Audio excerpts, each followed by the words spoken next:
అమరావతిలో AP BJP అధ్యక్షుడు Madhav super El Niño ప్రభావంపై ఆందోళన వ్యక్తం చేశారు. వాతావరణ మార్పులతోటి ఖరీఫ్ పంటలకు ముప్పు పొంచి ఉందని, దేశవ్యాప్తంగా ఆహార కొరత పరిస్థితులు వచ్చే అవకాశం ఉందని హెచ్చరించారు.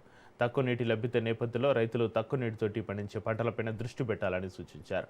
వరి సాగును తగ్గించి ప్రత్యామ్నాయ పంటల వైపు వెళ్లాలని పిలుపునిచ్చారు. సూపర్ ఎల్నినో పైన త్వరలోనే అవగాహన కార్యక్రమాలు నిర్వహిస్తామని తెలిపారు.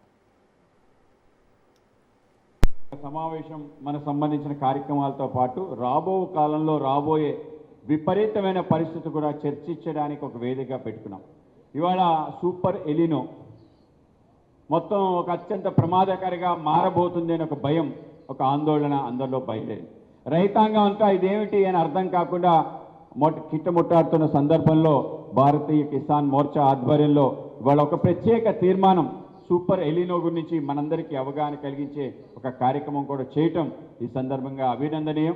మనందరం కూడా తప్పనిసరిగా ఈ యొక్క విపత్కర పరిస్థితి ఏదైతే రాబోతుందో దాని గురించి మనందరం కూడా అవగాహన పెంచుకోవాలి. ఆ విధమైన ఒక తీర్మానం ఈ సభలో పెడుతున్నాం.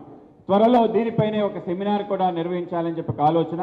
ఆ విధంగా కుమారస్వామి గారిని అలాగే టీంని ముఖ్యమైన సైంటిస్టులతో మొత్తం ఒక 4 జోన్లో మనం దీనిపైన రైతాంగానికి రైతు సంఘ నాయకులకి అవగాహన కలిగించే విధంగా ప్రయత్నం చేద్దాం. ప్రభుత్వం ఆధ్వర్యంలో కూడా నడుస్తుంది, కానీ మనం ప్రత్యక్షంగా ఏంటి చర్యలు తీసుకోవాలో కేంద్ర ప్రభుత్వం కూడా కొన్ని సూచనలు ఇచ్చింది.